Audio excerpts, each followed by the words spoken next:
Ketika dilihat Bileam bahwa baik di mata Tuhan untuk memberkati Israel, ia tidak mencarikan pertanda lagi seperti yang sudah-sudah, tetapi ia menghadapkan mukanya ke arah padang gurun. Ketika Bileam memandang ke depan dan melihat orang Israel berkemah menurut suku mereka, maka roh Allah menghinggapi dia.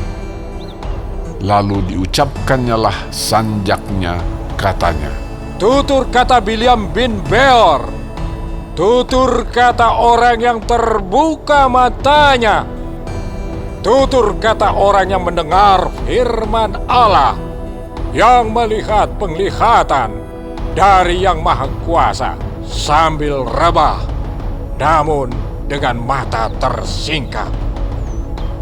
Alangkah indahnya kemah-kemahmu, hai Yakub, dan tempat-tempat kediamanmu, hai Israel, sebagai lembah yang membentang semuanya, sebagai taman di tepi sungai, sebagai pohon gaharu yang ditanam Tuhan, sebagai pohon aras di tepi air.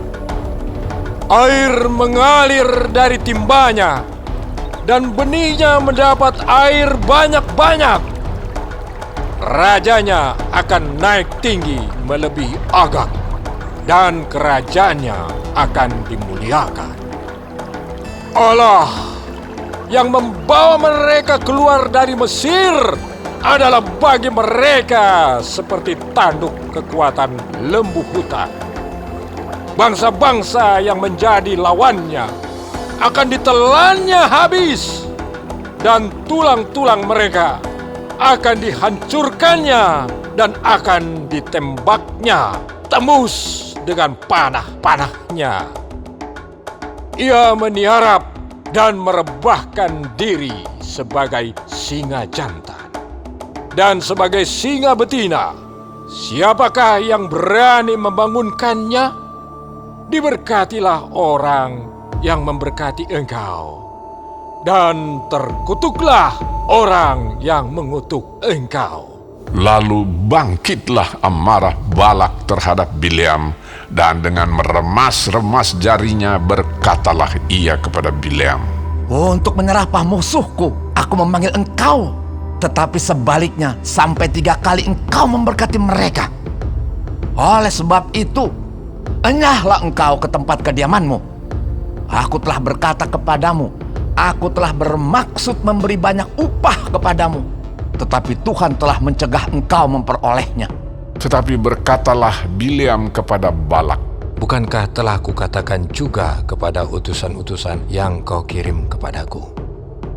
Sekalipun Balak memberikan kepadaku emas dan perak seistana penuh, aku tidak akan sanggup melanggar titah Tuhan dengan berbuat baik atau jahat atas kemauanku sendiri.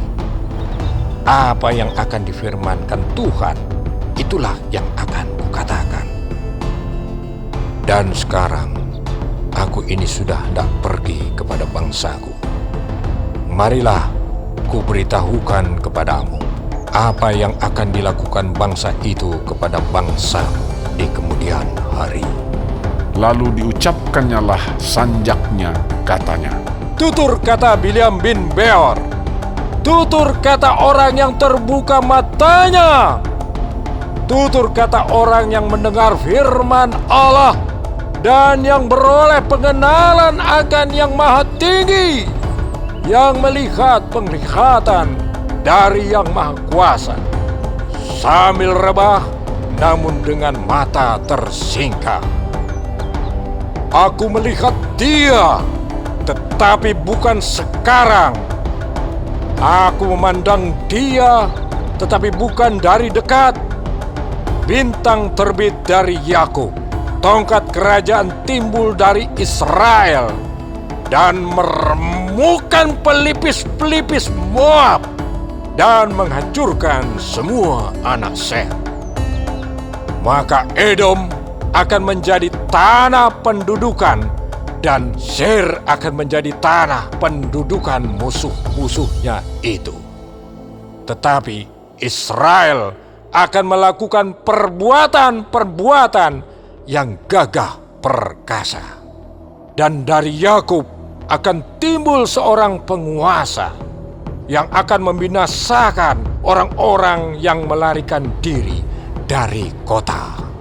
Ketika ia melihat orang Amalek, diucapkannyalah sanjaknya, katanya, Yang pertama di antara bangsa-bangsa ialah Amalek, tetapi akhirnya ia akan sampai kepada kebinasaan. ketika ia melihat orang Keni, diucapkannyalah sanjaknya, katanya, Kokoh tempat kediamanmu, tertaruh di atas bukit batu sarangmu. Namun orang Keni akan hapus. Berapa lama lagi maka Asyur akan menawan engkau? diucapkannyalah juga sanjaknya, katanya, Celaka! Siapakah yang akan hidup apabila Allah melakukan hal itu? Tetapi kapal-kapal akan datang dari pantai orang Kitim. Mereka akan menindas Asyur dan menindas Heber. Lalu ia pun juga akan sampai kepada kebinasaan. Lalu bersiaplah Bileam dan pulang ke tempat kediamannya, dan Balak pun pergilah juga.